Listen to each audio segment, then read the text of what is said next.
السلام علیکم ورحمۃ اللہ۔ یہ بات ہے آج سے 8-9 سال پہلے کی، جب میں کوئی 16-17 سال کا ہوا کرتا تھا اور میٹرک کا اسٹوڈنٹ تھا، جب میں نے انجمن طلبہ اسلام میں شمولیت اختیار کی۔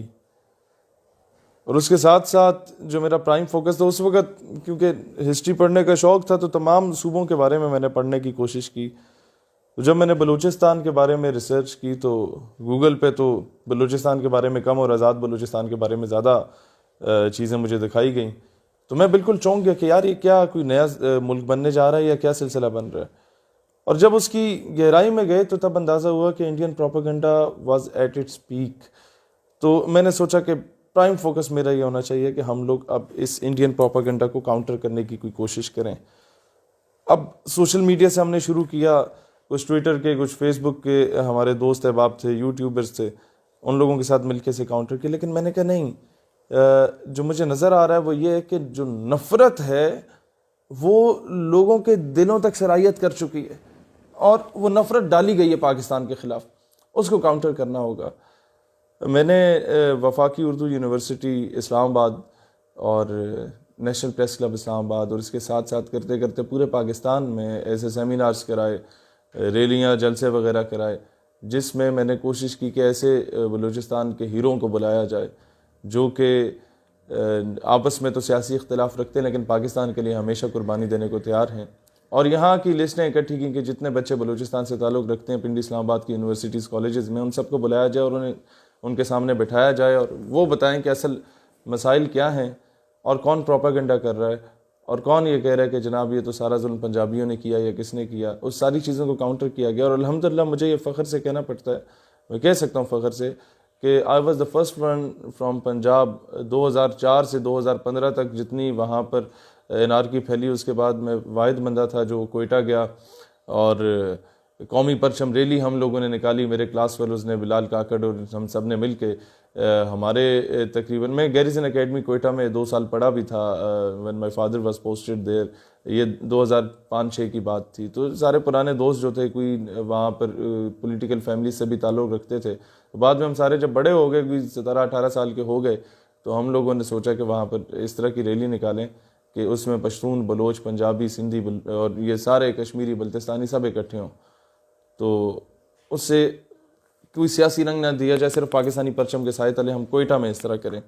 اور اس وقت یہ میں جانتا ہوں کہ جو ڈیتھ تھریٹس ہمیں ملا کرتی تھیں بی ایل اے کی جانب سے، بی آر اے کی جانب سے، بی ایس او کی جانب، بی ایس او آزاد کی جانب سے، and then B L F کی جانب سے، وہ ہم بہتر جانتے۔ خیر ہم نے وہ اس وقت اتنا پبلسائز اس سے نہیں کیا تھا، کیونکہ ظاہر ہے عوام کا مورال ڈاؤن ہوتا تھا۔ تو خیر وہ سارا کیا۔ اسلام آباد میں ہم نے سارے سیمینارز کیے، لوگوں کو پاکستان سے محبت کا درس دیا اور یہ بتایا کہ جناب اگر گورنمنٹ کی کوئی پالیسیز غلط ہیں، اگر کسی فرد واحد کی کوئی پالیسیز غلط ہیں، یا آپ لوگوں کے اپنے نوابوں وڈیروں نے آپ لوگوں پہ اگر ظلم کیا، تو اس میں پاکستان کا قصور نہیں ہے، اس میں اس فرد واحد کا یا اس کی پالیسیز کا قصور ہے۔ اور پاکستان تو ہم سب کا ملک ہے، اس سے محبت، میں تو پاکستان سے محبت اس لیے نہیں کرتا کہ میں یہاں پیدا ہو گیا پلا بڑا، میں تو البتہ صرف اس لیے کرتا ہوں کہ یہ واحد ریاست ہے، ریاست مدینہ کے بعد جو کہ اسلام کے نام پہ حاصل کی گئی، تو مجھے تو اس سے عقیدت اور محبت رسول اللہ علیہ الصلوۃ والسلام کے نسبت سے ہے۔ ناؤ کمنگ فارورڈ، وہ دن بھی تھا جو میری زندگی کی خواہش تھی کہ ڈیرہ بگٹی میں سوئی کا علاقہ، جہاں سب سے زیادہ انارکی کسی دور میں ہوا کرتی تھی، وہاں پر مغرب کے بعد کوئی باہر نکل نہیں پاتا تھا۔ رات کو 11 بجے ہم لوگوں نے وہ جلسہ پرولونگ کیا، 11-12 بجے تک، پاکستان زندہ باد کے نام سے، جہاں 4-5 ہزار ووٹ لے کے کسی دور میں لوگ ایم پی ایم این اے بنا کرتے تھے، وہاں 7,000 لوگوں کا، صرف مردوں کا وہاں جلسہ ہوا۔ اور الحمدللہ پاکستانی پرچموں کے ساتھ آئے، کسی سیاسی جماعت کے پرچموں کے ساتھ لوگ نہیں آئے۔ اور مجھے اب بھی یاد ہے چیف آف بگٹی جان بگٹی بھائی نے میری دستار بندی بھی کی، وہ بلوچ دستار پہنائی میرے سر پہ۔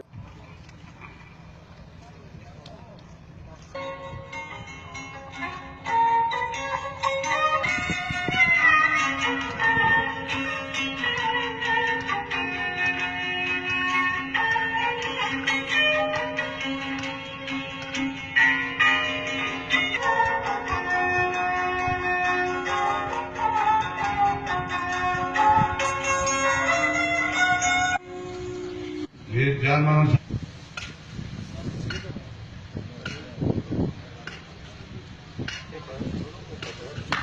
Talia.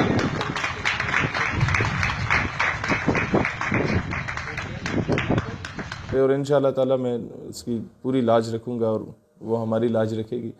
اور اس کے ساتھ ساتھ مجھے یاد پڑتا ہے کہ برام داغ بکٹی کو میں نے اس وقت چیلنج کیا تھا کہ یہ جو پہلی 2 صفوں میں یہاں کے سیاستدان بیٹھے ہیں, یہاں کے جو بلوچ بیٹھے ہیں, ان کو رہنے دو, میں پنجاب سے ہوں تو میرا مقابلہ کرو. یہ بلوچ ایک پنجابی کو ووٹ دے دے گا لیکن غدار وطن کو ووٹ نہیں دے گا. اور سب نے اس پہ تالی شالی بھی بجائیں اور کہا کہ آپ بالکل درست کہہ رہے ہیں. اور پھر وہاں بلوچستان سے ایک یہ نعرہ بھی بلند ہوا کہ ہم اگر پاک فوج کو ضرورت ہوئی تو ہم 50,000 رضاکار پاک فوج کو دینے کو تیار ہیں بھارت کے خلاف. تو ایک بڑا پازیٹیو اس کے نتائج آئے سامنے. پھر آتے ہیں ہم فلسطین کاز پر. تو پیلسٹائن کاز پر الحمدللہ جتنا کام ہماری تنظیم نے کیا, اتنا نوجوانوں میں شاید کسی اور نے نہیں کیا ہوگا. اور مجھے اب بھی یاد ہے جو فلسطین کے 400 بچے پاکستان میں اس وقت بھی پڑھ رہے ہیں, مختلف یونیورسٹیز میں, مختلف میڈیکل کالجز میں اسکالرشپس پہ ادھر پڑھ رہے ہیں. پاکستان الحمدللہ ہم نے کوئی بھی ملک کسی جگہ پہ ایمبیسی بناتا ہے تو اس کی تنخواہیں سارے وہ لوگ خود ہی دیتے ہیں, لیکن پاکستان میں جو فلسطینی ایمبیسی اس کے سارا بجٹ ہم لوگ خود افورڈ کر رہے ہیں, پاکستانی افورڈ کر رہے ہیں. اور اب بھی ہمارے پاسپورٹ پہ لکھا ہے کہ it is eligible everywhere except Israel, اور اسرائیل کو ہم لوگ نہیں تسلیم کرتے. خیر فلسطینی سفیر نے بھی کافی ریکگنائز کیا, ہماری ووٹ ٹیکنگ سرمنیز میں بھی آئے. سفیر جو ایمبیسیڈر ہوتا ہے, جو لوگ ڈپلومیٹک افیئرس کو جانتے ہیں وہ صحیح جانتے ہیں کہ وہ سرینا یا میریٹ سے باہر نہیں جاتا, وہ اسی طرح کے ہوٹلز میں آتا ہے, وہ منتیں ترلے کر کے. اور یہ وہ سفیر تھے جنہوں نے اتنا کوآپریٹ کیا ہماری سنسیریٹی کو دیکھتے ہوئے کہ ہم اگر یہ بھی کہہ دیں کہ جناب پریس کلب کے باہر احتجاج ہے یا کسی چوک چوراہے پہ احتجاج ہے تو ادھر بھی یہ پہنچ جائیں گے ہمارے ساتھ اپنی کسی قسم کی سیکورٹی کے بغیر. تو ایسے درویش صرف لوگ بھی ہیں. اور بیت المقدس کا خوردہ جو آیا کرتا تھا وہ یہ ہمیں کھلایا کرتے تھے ادھر جب ہم لوگ مسئلہ فلسطین پر ڈسکس کرنے جاتے تھے. پھر ہمارا یہ بھی انڈرسٹینڈنگ ہوئی آپس میں کہ ہمارے تمام پاکستانی نوجوان اور آپ کے فلسطینی نوجوان مل کے کام کریں گے اس کاز کے لیے, اور ان کے پیلسٹینین اسٹوڈنٹ آرگنائزیشنز جتنی بھی ہیں ان کے ساتھ ہمارے روابط ہوئے وہاں پر بھی اور یہاں پر بھی. Then coming towards the Kashmir cause, جہاں پر آگے سب سے بڑا اختلاف پیدا ہوا وہ یہ تھا کہ جتنا مجھے اب بھی یاد ہے 26 جنوری 2014 کو میرا ایکسیڈنٹ ہوا. میرے اب بھی دونوں پاؤں میں رائٹ لیگ میں جو میرے گھٹنا ہے وہاں پر کوئی 14 سکریوز اور کچھ پلیٹس لگی ہوئی ہیں, اور لیفٹ جو اینکل ہے ٹخنا ادھر 2 نیلز ہیں, اور یہ بائیں بازو میں راڈ ہے. یہ ہمارا ایکسیڈنٹ ہوا تھا جنڈ اٹک کے گاؤں ہے چورا شریف, اس کے سامنے. تو وہ گاڑی ان بیلنس ہوئی کافی زیادہ سپیڈ میں, تو وہ سیدھا درخت میں لگی. تو یہ 26 جنوری کو تھا. اس کے 8-10 دن کے بعد 5 فروری آ رہا تھا اور ہم نے پروگرام رکھا ہوا تھا آزادی کشمیر پر. خیر اب میں تو بالکل ایک ہی ہاتھ یہ رائٹ ہینڈ ہی کام کرتا تھا, باقی تو سارے بالکل پٹیاں بندھی ہوئی تھی پورے جسم پہ. 2014 کی بات ہے. اور مجھے یاد پڑتا ہے کہ یاسین ملک صاحب اللہ ان کو زندگی دے, یوم کشمیر پہ مقبوضہ کشمیر کے حریت رہنما یاسین ملک نے ہم کشمیریوں سے اظہار یکجہتی کرتے رہے بچپن سے. اس دن انہوں نے 5 فروری کو میں پروگرام میں تو نہ جا سکا, البتہ یاسین ملک کی بیگم صاحبہ مشال ملک بہن, ان کی چھوٹی سی بیٹی تھی تب 1-2 سال کی, وہ اور ان کی جو والدہ تھیں, یہ تینوں شخصیات وہاں تشریف لائیں. اور میں سمجھتا ہوں کہ اس دن مجھے اندازہ ہوا کہ یار کتنا زیادہ یہ لوگ کاز کے ساتھ سنسیئر ہیں کہ نظریاتی لوگوں کو یہ نہیں چھوڑتے. پھر مزید آگے بڑھتے ہیں تو کچھ مہینے میں ویل چیئر پہ رہا, 3-4 مہینے. ان دنوں میں کافی زیادہ دہشت گردی ہونا شروع ہو گئی, اور ہم لوگوں نے جان ہتھیلی پہ رکھ کے جتنا ہم لوگوں نے کام کیا اس دنوں میں پاکستان کے نظریاتی اساس کا دفاع کرنے کے لیے, پاکستان سے محبت کا ایلیمنٹ اجاگر کرنے کے لیے, تمام تر دہشت گردانہ قوتوں کے خلاف ہم لوگ لڑے, ایک قسم کا نظریاتی جنگ لڑی ہم نے. تو پھر جو دھمکیوں کا ایک سلسلہ BLA کی جانب سے تھا وہ TTP کی جانب سے بھی انڈائریکٹلی شروع ہو گیا, اور میں وہ چیز ایکسپلین نہیں کرنا چاہتا کہ جو ہم لوگ چراٹ میں جا رہے تھے، کچھ دوست وغیرہ جتنے فوجیوں کے بچے چچے ہیں، تو رستے میں ہمارے ساتھ کیا ہونے والا تھا، اور اللہ نے ہماری جان بچائی. لیکن میں مزید آگے آتا ہوں کہ کشمیر کاز پہ جب میں نے دیکھا کہ یار مقبوضہ کشمیر کے لوگوں کے ساتھ ہمارا رابطہ ہونا شروع ہو گیا. میں عمرے پہ گیا پہلی بار، تو 2 بار وہاں بھی گرفتار ہو گیا، کیونکہ پاکستان سے زیادہ جو لوگ مجھے ملنے آتے تھے وہ انڈین مسلمز ہوتے تھے، اور سینے لگ کے رو پڑتے تھے، کہتے کچھ نہیں تھے. اور خیر وہاں ہم نے 12 ربیع الاول کو ریلی بھی نکال لی تھی، تو اس وجہ سے بھی گرفتاری ہوئی. اور جو درد اور دکھ مجھے وہاں پر محسوس ہوا مقبوضہ کشمیر کے لوگوں کی، کیونکہ براہ راست میری ان سے وہاں ملاقات ہوئی. پھر وہاں سے جو کچھ ہمارے جوان تشریف لاتے تھے مقبوضہ سے کسی نہ کسی طریقے سے، تو ان سے جب ملاقاتیں ہوتی تھیں تو وہ ان سے بھی اور فلسطینیوں سے بھی تو وہ ایک ہی بات کہتے تھے. میں جب کہتا تھا یار کوئی ہم ہیلپ آؤٹ آپ کی کر لیں، کوئی چندہ شندہ اکٹھا کر لیں، تو مجھے کہتے شہید صاحب وٹ ڈو یو تھنک کہ ہم لوگ بھوکے مر رہے ہیں یا پیاسے مر رہے ہیں یا ننگے مر رہے ہیں؟ ہمیں آپ کے چندے کی ضرورت نہیں ہے، ہمیں آپ کی بندوق کی ضرورت ہے. اپنے حکمرانوں سے کہیے کہ عملی طور پہ کچھ کریں، وہاں لوگ مر رہے ہیں. خیر وہاں سے جب ہم نے یہ کہنا شروع کیا کہ جناب اب کشمیر واقعی پاکستان کی شہرگ ہے، تو شہرگ کو تو کاٹا جا رہا ہے، اور اس کو بچانے کے لیے انڈیا کی گولی کا جواب ہمیں گولی سے دینا ہوگا. ہمیں اقوام متحدہ کے چرنوں میں بیٹھ کے منتیں نہیں کرنی ہوں گی، ہمیں امریکہ کے گٹوں میں بیٹھ کے کشمیر کی جنگ نہیں لڑنی ہوگی، ہمیں حقیقی معنوں میں کشمیریوں کے لیے کچھ کرنا ہوگا. تو وہ لوگ جو کہ رضائی سے کبھی نہیں نکلے اور فیس بک استعمال کرتے رہے، ان لوگوں نے ہم پہ غداری کے ٹھپے بھی لگا دیے. خیر ہم پھر بھی ان کی عزت کرتے ہیں، کیونکہ یہ ان میں سے کئی ایسے لوگ ہیں جن کی وجہ سے پاکستان کو فائدہ بھی بہت زیادہ ہوا، کیونکہ ان لوگوں نے دشمن کے پروپیگنڈاز کو کاؤنٹر بھی کیا. لیکن دکھ اس بات کا ہوتا ہے کہ آج ہمیں لوگ کہتے ہیں کہ پتہ نہیں پیراشوٹرز ہیں اچانک سامنے آ گئے ہیں. یہ 2020 ہے، اور میں جب اٹھا تھا وہ 2012-13 کا وقت ہوا کرتا تھا، اور اس وقت کوئی ایسی بات کرنے والا نوجوان نہیں ہوتا تھا. اس وقت جتنی طلبہ تنظیمات بھی بنی تھیں آپس میں لڑنے کا کام کرتی تھیں، اور مجھے فخر ہے اس بات پہ کہ تمام طلبہ تنظیمات چاہے کسی بھی سیاسی یا مسلکی یا مذہبی جماعت سے ان کا تعلق ہو، میرے ساتھ ان کے بہت اچھے تعلقات رہے اور اب بھی ہیں. اب تو خیر اسٹیٹ یوتھ پارلیمنٹ کے الائنس میں سارے ان کے اسٹوڈنٹ لیڈرز جو کریم ہے انہیں ہم نے آن بورڈ لیا، وہ شامل ہیں. پاکستان کے لیے میں سمجھتا ہوں جو کچھ ہم لوگوں نے کیا وہ کوئی پاکستان اس کا مقروض نہیں تھا، یہ ہم پہ قرض تھا کہ جو مائیں بہنیں بیٹیاں اس وقت کنویں میں چھلانگ لگا دیتی تھیں اپنی عزت بچانے کے لیے at the time of partition, جن ماؤں نے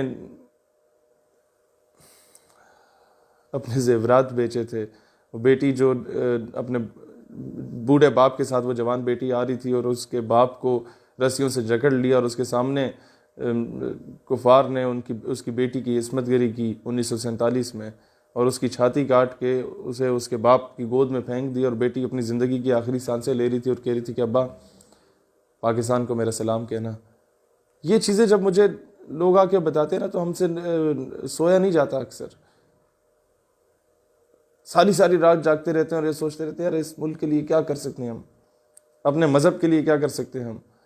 لیکن افسوس اس بات کا ہوتا ہے کہ پھر اگر آپ کو کسی بات سے ہمیں اختلاف رہتا ہے تو آپ آگے غداری کے ٹھپے لگا دیتے ہیں. دیکھیے سچ کو ہمیں تسلیم کرنا چاہیے. عافیہ صدیقی کو بیچا گیا، تسلیم کرو، نہ چھپاؤ جھوٹ کو. وہ قوم کی بیٹی ہے، اس کی جگہ تمہاری ماں بہن بیٹی کو بھی بیچا جا سکتا تھا. پھر کیا کرتے؟ پھر بھی کہتے کہ نہیں بس ٹھیک ہے ہمیں برداشت کر لینا چاہیے. احمد کانسی کو یہاں سے اٹھا کے بیچا گیا جو مسلمانوں کا ایک بہت بڑا خیر خواہ تھا. ہوا ہزاروں لوگوں کو بیچا گیا، ہزاروں لوگوں کو اٹھوایا گیا. مجھے سب سے زیادہ دکھ تب ہوتا ہے جب کشمیر میں بغیر تنخواہوں کے شہادتیں دینے والے مجاہدین، ان کو ہم دہشت گرد کہہ دیتے ہیں کسی انٹرنیشنل پریشر میں آگے، پھر کہتے ہیں FATF، پھر کہتے ہیں معاشی استحصال، پھر ہم کہتے ہیں پیسے نہیں ہیں، پھر ہم کہتے ہیں بھوکے ننگے مر گئے. یار ایک بات، شاید آپ کو اختلاف ہے تو آپ ضرور رکھیں آپ، لیکن کم از کم پاکستان کا غدار نہ کہا کریں. میں اکثر MNAs MPs منسٹر سینیٹرز کو سامنے بٹھا کے اکثر کانفرنسز میں ایک کرتا ہوں کہ جناب اب مزید برداشت نہیں ہو سکتا، آپ کچھ عملی طور پہ کریں. تو اکثر لوگ مجھے غصے میں آ کے کہتے ہیں کہ شہیر آپ بڑے سمجھدار ہو، ہم سے زیادہ پڑھے لکھے خود کو تصور کرتے ہو، اگر جنگ ہو گئی اور بنگلہ دیش کی طرح کوئی حصہ ہم سے الگ ہو گیا تو کون ذمہ دار ہوگا؟ آپ ذمہ دار ہوں گے. میں کہتا ہوں سر ہاں میں ذمہ دار ہوں گا، کیونکہ آج سے 200 سال کے بعد اگر مورخ تاریخ لکھے گا تو یہ ضرور لکھے گا کہ پاکستان ہارے ہوئے لشکر میں تھا، لیکن مورخ یہ کبھی نہیں لکھے گا کہ پاکستان بزدل اور بغیرت ہو چکا تھا. میں اکثر اس طرح کے سیمینارز کانفرنسز میں جاتا ہوں کشمیر پر، اور بڑے آسانی سے پیار محبت سے ہنس کے بڑے بڑے سینئر لوگ یہ باتیں کر رہے ہوتے ہیں کہ کشمیر میں میدان کربلا برپا ہے. تو میں روک لیتا ہوں انہیں، میں کہتا ہوں سر کشمیر میں میدان کربلا واقعی برپا ہے؟ کہتے ہیں ہاں ہاں برپا ہے. میں نے کہا ہندوستانی فوج کیا ہے پھر؟ کہتا ہے یزیدی ہے. میں نے کہا تو کشمیری کیا ہیں؟ کہتے ہیں حسینی ہیں. میں نے کہا سر مجھے یہ نہ بتائیں کہ کشمیری فوج، کشمیری عوام مجاہدین جو ہیں وہ حسینی ہیں اور ہندوستانی فوج یزیدی ہے. مجھے صرف اتنا بتائیں کہ کوفے والا کون ہے. ڈرو اس وقت سے جب مورخ ہمیں کوفے والوں میں شمار کرے گا. تم لوگوں کو شاید میری بات کی سمجھ نہ آئے، لیکن ڈرو اس وقت سے جب مورخ ہمیں بزدل اور بغیرت لکھے گا. عملی طور پہ کام کرنے کی ضرورت ہے، اور وی آر ناٹ پیراشوٹرز، کسی کے کندھے پہ رکھ کے بندوق نہیں چلاتے. یا جو لوگ کہہ رہے ہیں ظالم لے رہے ہوتے ہیں، کس چیز کا ظالم؟ وہ امریکن ایمبیسی والی بات آتی ہے کہ وہاں سے جب سے آیا تو یہ پی ٹی ایم کا حامی ہو گیا. بھائی جان کوئی پہلے تحقیق کر لیا کرو. یہ 2014 کی بات ہے. امریکن ایمبیسی ایک اور یو ایس ایڈ کے اشتراک سے یہ لوگ ایک ڈیبیٹ کمپٹیشن آرگنائز کر رہے تھے، جس میں کہا تھا کہ جی از ایجوکیشن نیسیسری فار پیس، کیا تعلیم امن کے لیے ضروری ہے؟ آپ اس کے حق میں بولیں یا خلاف بولیں. میرے ایچ او ڈی نے، میں army public college of management and sciences میں پڑھتا تھا، انہوں نے کہا شہیر تم اچھے تقریر کر لیتے تو جاؤ. میں کہا سر میں اول تو ڈیبیٹ کمپٹیشنز میں حصہ نہیں لیتا، میں تو ویسے مقرر ہوں، لیکن یہاں تو بالکل بھی نہیں جاؤں گا. پیچھے امریکہ کا جھنڈا لگا ہوگا، سامنے میں تقریر کر رہا ہوں گا تو کوئی بھی تصویر لگا کے بولے گا غدار ہو گئے. میں واپس آیا کلاس میں، دین آئی ریئلائزڈ کہ یار نہیں، ہم لوگ جو امریکہ کا جھنڈا پچھلے 4-5 سالوں سے جلا رہے تھے اس کا تو کوئی فائدہ نہیں ہے. اخبار کے نکڑ میں وہ بھی لوکل اخبار کے نکڑ میں کوئی چھوٹی سی سرخی لگی ہوتی ہے کہ شہیر سیالوی نے امریکی پرچم نظر آتش کیا، اپنے غم و غصے کا اظہار کرتے ہوئے کہا کہ ہم لوگ امریکی غلامی نہیں کریں گے. میں نے کہا اس کا کیا فائدہ؟ مجھے ریئلائز ہوا، میں نے کہا جا کے منہ پہ بات کریں گے ان کے سفیروں کابینہ کے سامنے. میں گیا ایچ او ڈی صاحب کے پاس، میں نے کہا سر میں جانا چاہتا ہوں. ایچ او ڈی صاحب نے ہنس پڑے، انہیں اندازہ ہو گیا کہ اب یہ کرنا کیا چاہ رہا ہے. انہوں نے کہا شہیر تو مجھے ذرا تقریر لکھ کے دو نا، اور وہ میں دیکھوں گا، اس کے بعد پھر میں تمہیں جانے دوں گا. میں نے خیر تقریر لکھی کہ ملالہ بڑی نیک خاتون ہے اور عافیہ صدیقی کو صحیح گرفتار کیا گیا اور ہمیں دہشت گردی کے خاتمے اور امن کے قیام کے لیے امریکہ کا ساتھ دینا ہوگا. ایچ او ڈی صاحب نے وہ پڑھی، مسکرائے، کہتے ہیں بیٹا ضمیر تو میرا بھی نہیں مانتا کہ تم ایسی باتیں کرو، نہ ہی تمہارا مانتا ہوگا، لیکن البتہ پوزیشن اسی سے آئے گی. میں کہ بالکل سر پوزیشن تو اسی سے آئے گی. تو کیا پہن کے جا رہے ہو؟ شیروانی تو نہیں پہن رہے؟ میں نے کہا نہیں سر وہ شیروانی تو نہیں نا، امریکی ایمبیسی کا فنکشن ہے تو پینٹ کوٹ شینٹ کوٹ ٹائی شائی لگا کے جائیں. کہتا ہاں یہی میں تمہیں بتا رہا تھا کہ وہ کوئی برا امپریشن ان پہ نہ پڑ جائے، ہم پہلی بار ہی ہماری یونیورسٹی کو جانے دے رہے ہیں تو کوئی اچھا امپریشن پڑے. خیر میں آیا، میں نے کہا یار اب وہاں سچ تو بولنا ہے لیکن ذرا سپورٹ بھی لے کے جانی چاہیے. میں نے سر کے پاس دوبارہ چلے گیا. میں نے کہا سر آپ کو پتہ ہے ہمارا ادارہ پہلی مرتبہ جا رہا ہے کسی ایمبیسی کے پروگرام میں، تو الیکٹریکل انجینئرنگ، سافٹ انجینئرنگ اور BBA کے بیچ کے 10 بچوں کو ہم لوگ آن بورڈ لیتے ہیں. آپ اجازت لیں کہ آڈینس کے لیے ہمیں 30 بندے چاہیے، اور ایک ٹیچر بھی ہم رکھ لیتے ہیں اس میں تاکہ بچے ڈسپلن ان کا مینٹین رہے. تو جب میں نے یہ کہا کہ ٹیچر بھی رکھ لیتے ہیں تو ان کے وہم گمان میں بھی نہیں آیا کہ یہ کوئی جا کے وہاں پر دنگا شنگا کرنے کے ارادے میں ہے. خیر انہوں نے کہا بالکل ٹھیک ہے، تو مجھے لسٹیں پرووائڈ کرو کس کس کو لے کے جانا چاہیے. میں نے کہا سر میں آپ کو لائق بچوں کی لسٹیں دیتا ہوں. اب ظاہر ہے وہ ایک ڈپارٹمنٹ کے ایچ او ڈی تھے تو باقی ڈپارٹمنٹس میں کون لائق ہے کون نہیں ہے اس سے تو انہیں سروکار نہیں تھا. تو میں نے جتنے دان نما ٹائپ، معذرت کے ساتھ وہ سن بھی رہے ہوں، مطلب ہٹے کٹے زبردست دبنگ ٹائپ ہمارے جو دوست احباب ہوتے تھے تمام ڈپارٹمنٹس کے، ان سب کے نام وہاں تحریر کیے. اور ٹیچرز جو 3 ہم نے رکھے وہ رکھے جو ہمارے ٹائپ کے فریش ہوتے تھے، جنہیں فریش بی ایس آنرز یا ایم ایس کیا ہوتا تھا اور آ جاتے تھے وہاں وزٹنگ فیکلٹی کے لیے، تو ہمارا ایج ڈفرینس اتنا نہیں ہوتا تھا، تو گپ شپ آپس میں اچھی ہوتی تھی. ان کو بھی ہم نے آن بورڈ لیا. انہیں کہا سر آپ جائیں گے ایمبیسی کا پروگرام، تو بڑے خوش ہو گئے کہ ہاں چلیں گے انشاءاللہ. خیر کوسٹر ارینج ہو گئی، ایمبیسی کے جو بھی لڑکے شڑکے تھے ان سے بات ہوگی کہ بھئی ہماری آڈینس والے بھی آنا چاہتے ہیں تو آپ اجازت دے دیں. انہوں نے کہا جی you are more than welcome, ہمیں تو انتظار ہوتا ہے کہ کوئی سننے والا بھی آیا ہوا ہو. خیر 78 ایجوکیشنل انسٹیٹیوٹس کے ڈیبیٹرز گئے، بیچ میں شہیر سیالوی صاحب بھی گئے اور 30 بندے ہمارے ساتھ اور چلے گئے اور 3 وہ ٹیچرز. رستے میں جناب پیٹرول پمپ آتا ہے، میں انہیں کہتا ہوں جناب ذرا گاڑی روکو، پینٹ کوٹ میں نے پہنا ہوتا ہے اور ساتھ ایک تھیلا سا پکڑا ہوتا ہے، تو گاڑی روکو یار میں واش روم جانا ہے. گیا واش روم میں، تو شہید صاحب جا پینٹ کوٹ میں رہے ہیں، واش روم سے نکل رہے ہیں تو شیروانی اوڑی ہوئی ہے. تو وہ کہتے ہیں یار یہ کیا چکر ہے. میں نے کہا یار گاڑی میں بیٹھو پھر بتاتا ہوں. ابھی ہماری یونیورسٹی سے جو نیشنل لائبریری جہاں پر ایمبیسی اپنا پروگرام کرا رہی تھی اس کا سفر کوئی ہے 25-30 کلومیٹر کا، تو گھنٹہ لگ ہی جاتا ہے. اسلام آباد پنڈی کی سڑکوں پہ رش بھی ہوتا ہے. تو رستے میں نے انہیں کہا یار چکر یہ ہے کہ جو تقریر میں نے کل سر کو سنائی تھی اور تم لوگوں کو بھی سنائی تھی، میں وہ تقریر نہیں کر رہا. کیا کر رہے ہو پھر؟ میں نے کہا یار میں تو سچ بولنے جا رہا ہوں آج، یا آر ہوئے گا یا پار ہوئے گا. کہتا نہیں یار اسی سارے کٹے جاؤں گے. میں نے کہا یار بات یہ ہے کہ اگر نکالے گئے تو پاکستان کی زمین بڑی زرخیز ہے، اور جب لوگوں کو یہ پتہ چلے گا کہ انہوں نے امریکہ کی آنکھوں میں آنکھیں ڈال کے بات کی ہیں، تو تم لوگوں کو اگر نکالا بھی گیا تو اچھی اچھی یونیورسٹیز میں لوگ تمہیں ایڈمیشن بھی دلوائیں گے اور تمہارے اخراجات بھی خود افورڈ کریں گے. تو وہ تھوڑے سے خیر انہیں میں نے مطمئن کر لیا، اور میں نے کہا بس میں تقریر شروع کروں گا تو تم لوگوں نے جو ہے نا وہ کر دینے سپورٹ اس طرح کرنی ہے کہ کسی کی جرت نہ ہو آ کے مجھے روکے. خیر میں تقریر کرنے گیا، کیا تقریر کی وہ آپ دیکھ لیں گے. مجھے خوشی اس بات کی ہوئی کہ جب وہ سیمینار ختم ہوا، سیمینار کیا ڈیبیٹ کمپٹیشن ختم ہوا، تو ظاہر ہے اب انعام تو مجھے نہیں ملنا تھا کیونکہ سچ ہمیشہ کڑوا ہوتا ہے اور سچ بولنے والے کو باغی اور غدار کا لیبل بھی ملتا ہے.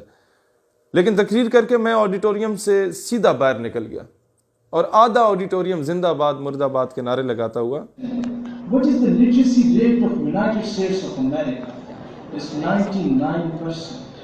If education is necessary for peace, then the so-called champion of human rights and world's most well-educated nation, the United States of America, would not be responsible for the insurgency and terrorism in Iran, in Iraq, in Syria, in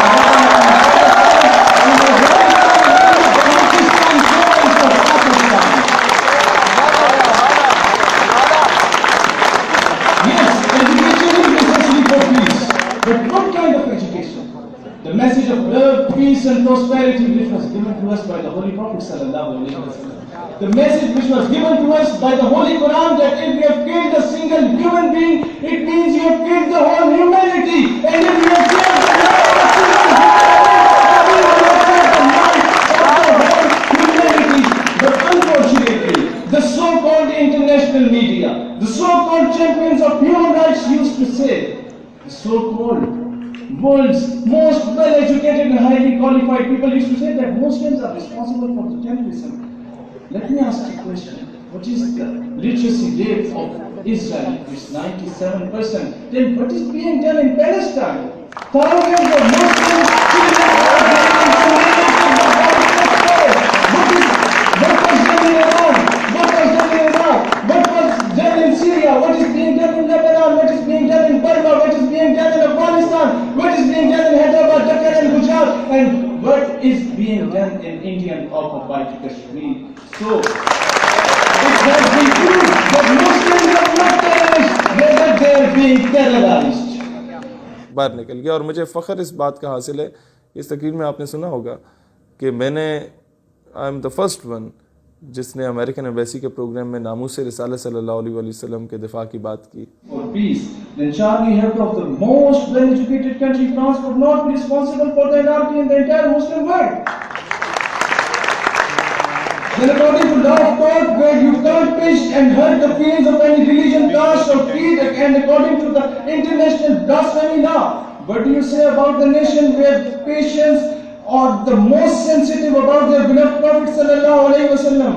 Dear audience, Let me to express extent of these patients in my national language because English linguistics counts to drop by these patients.